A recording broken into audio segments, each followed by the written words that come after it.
These days we talk a lot about social media and its power to reach people. We talk a lot about website clicks and stuff like that. But behind it all, the email newsletter, the ye olde email newsletter has persisted and is possibly about to evolve a little bit.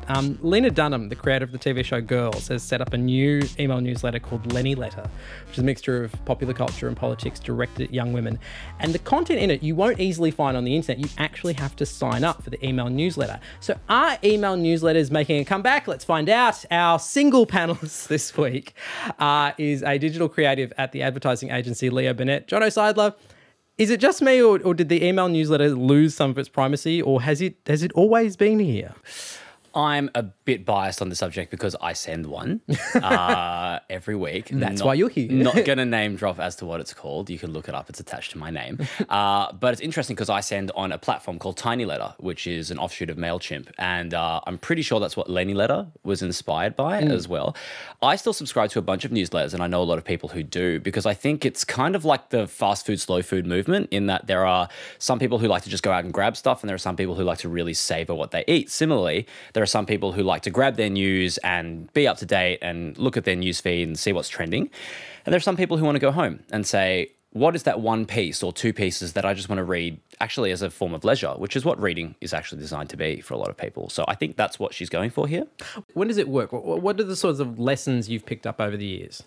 You're never only going to be sending out your own content, right? Unless you are a content factor. And even so, there's no way that you're going to have 5 pieces, 10 pieces of content to send out that you have written, that you own, that you don't have to link out to. At some point, you're going to link to a New Yorker article. You're going to talk about something that happened, you know, in the Atlantic or something. And it's about how you frame it for your audience. So you have to know the kind of people who are, and Lena Dunham is very lucky in that respect where she probably does know that. Yeah, she talks a lot about how when she did the press tour for her book, Not That Kind of Girl, she went out around the country and around the world and met a lot of people. And that was actually how she started to form this image of who she wanted to talk to. And I think it's a really interesting way of doing market research that I suspect works mostly because she's Lena Dunham. Yeah, but it does work. I mean, it was the same thing with me. People were saying, I can't keep up with all of the stuff that you get across every week. It would be great if you had a newsletter or a central repository or a website. And I was like, oh, I'm not doing another website. Because newsletters go to people. You know, they get them in their inbox and they have that decision when they see it.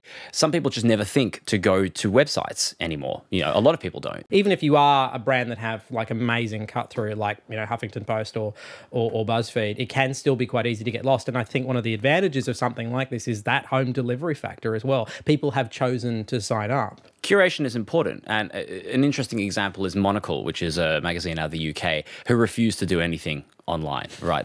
They're really anti anything that isn't print. They've got a radio station, which is like an old school radio station that you can stream online. Yeah, it's a radio station that exists online, but sounds very much like it's still broadcasting out of the 1950s. Absolutely. But like beautifully and sort of, what's the word?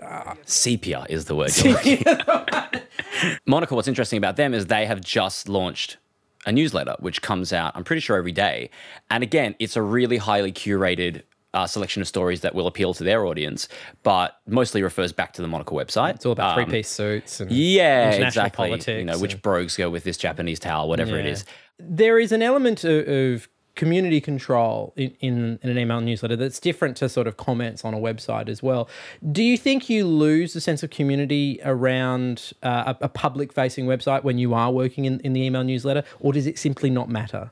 I don't think it really matters. And I think I still get people writing back to me even though they don't realize that it doesn't go to me and that there's a central repository that MailChimp stores where if I go into it, I can see those responses. But do you ever go into those responses? Of course I do. What sort of responses do you get? Like sometimes it's like, why are you sending this to me? And I'm like, because you signed up. And other times it's like, this newsletter makes my week, or like I hang out for this and it really, like, I really love reading this because it shows me things that I would have otherwise never heard of or stumbled upon myself. And the best newsletters that I see now, the Monocles, the Quartzes, etc., what they'll do is they'll lead with their top 4 stories, and then the 5th story will be, in Quartz, it's called Daily Obsession, which makes it look like it's something that they're really into, but actually GE is really into it, or whichever phone company is really into it. And it's still written in the same style, obviously. You know, everyone kind of gets what native content is now. Good native content is advertorial that doesn't feel like advertorial. It's content that's within the kind of the brand personality of whoever's paying for it, I Precisely. guess. And and Monocle are obviously the kings of that from their magazine, so it was a very easy transition. I This mean, they article make about it. oils futures is brought to you by Brogue Shoes. Or some that. You know what? I'm 100% sure that actually exists. I'm gonna leave here now and open my email. It's gonna be there. Excellent. There is lots more of this in the audio edition of the show. We're also talking about revenge porn, how to police revenge porn. That is on the audio edition of Download This Show, which I assume there will be a link to in the comment section. Dear God, I hope so.